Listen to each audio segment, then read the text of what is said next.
कि मैं तो यही कहना चाहूँगा कि भारतीय जनता पार्टी जो है वो अपना 1 साल पूरे होने पर खुशी मना रही है।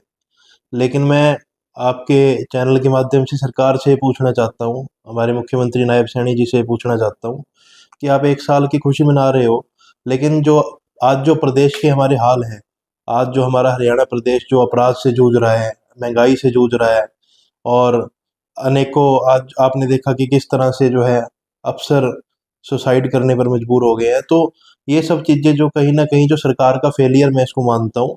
तो इस पर जो है सरकार को ध्यान देना चाहिए, क्योंकि आपने देखा कि इस 1 साल के अंदर किस तरह से जो है व्यापारी वर्ग लगा लो आप, व्यापारी वर्ग जो है सुरक्षित नहीं है। आज कोई हमारे शहर के अंदर या हमारे प्रदेश के अंदर कोई थोड़ी-सी तरक्की कर लेता है या कोई अच्छी कार ले आता है, तो उसको शाम को गैंगस्टरों के द्वारा जो है उसपे धमकी आ जाती है।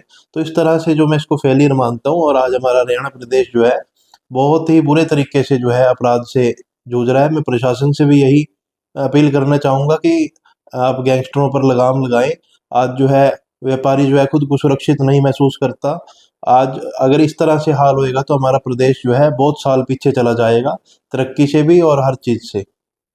देखिए, मैं तो आपको याद दिलाना चाहूँगा, मैं जननायक जनता पार्टी का एक सच्चा सिपाही होने के नाते जनता को याद भी दिलाना चाहूँगा कि पिछला जो कार्यकाल जो दुष्यंत चौटाला जी के टाइम में जब वो उप मुख्यमंत्री थे, उस टाइम पर जो है किसानों का चलो जो भी था, लेकिन किसान जो है इस तरह से तंग नहीं था।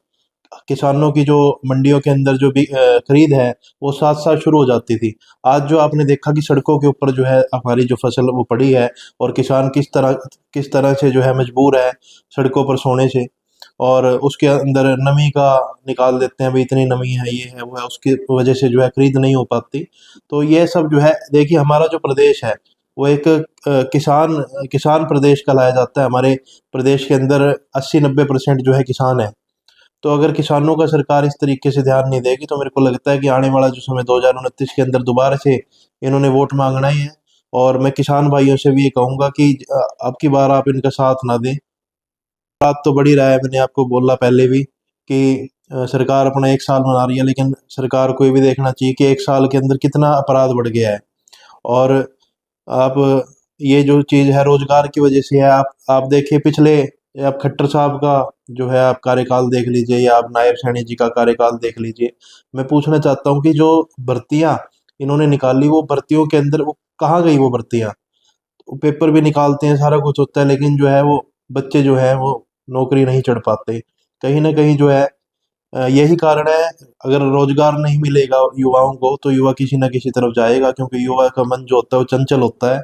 और आज आपने देखा कि इनके जो है इसी तरीके से जो युवा जो है अपराध की तरफ बढ़ रहे हैं, नशे की तरफ बढ़ रहे हैं।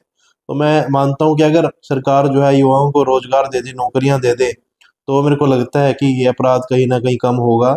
और युवाओं से भी यही अपील है, भई नशा ना करो, क्योंकि इसका कोई ज़्यादा समय नहीं होता, ये घर बर्बाद कर देता है। देखिए, मैं तो इसको पूर्ण रूप से फेलियर मानता हूँ, क्योंकि आज हमारे प्रदेश के अंदर कोई भी वर्ग हो, व्यापारी वर्ग हो या जो लोग नौकरी कर रहे हैं वो वर्ग हो या जो मजदूरी दिहाड़ी कर रहे हैं वो वर्ग हो, सभी लोग जो हैं आज सरकार से तंग हैं और सरकार की नीतियों से तंग हैं। तो मैं तो इसको 10 में से 0 नंबर देना चाहूँगा, क्योंकि जब तक हमारे देश के अंदर महिलाएँ सुरक्षित नहीं हैं, युवा सुरक्षित नहीं हैं, जो आज व्यापारी सुरक्षित नहीं है। देखिए, हम लोग जो है जीएसटी देते हैं, टैक्स देते हैं, हर चीज़ के ऊपर टैक्स देते हैं, सड़कों पर चलते हैं टोल टैक्स देते हैं, कोई चीज़ खरीदते हैं उस पर टैक्स देते हैं, वैट देते हैं, सारी चीज़ें देते हैं। उसको देने के बाद भी अगर व्यापारियों को धमकियाँ मिलेंगी गैंगस्टरों के उससे, तो आप देखिए कि क्या हाल है और क्या सुरक्षित महसूस करेगा व्यापारी। जैसे जो मैं सरकार का फेलियर मानता हूँ और सरकार को इस चीज़ पर ध्यान देना चाहिए, मुख्यमंत्री नायब सिंह सैनी जी को इस पर ध्यान देना चाहिए। अभी आपने एक और भी देखा होगा, अभी मुख्यमंत्री जी की एक और वो असलियत सामने आई है कि वो अभी एक उसने नेता है, वो शायद बीएसपी पार्टी का है। उन्होंने आरोप लगाया मुख्यमंत्री जी पर कि उनको उनके द्वारा उनको फ्री हैंड नहीं दिया जा रहा। तो मैं खट्टर साहब को ये भी कहना चाहूँगा, अब वो प्रदेश के मुखिया हैं, प्रदेश के मुख्यमंत्री हैं, कुछ पावर उनको भी दीजिए, ताकि जो है अब उनके पास तो बेचारों के पास पावर ही नहीं है, वो एक चपरासी की भी ट्रांसफ़र कर दें।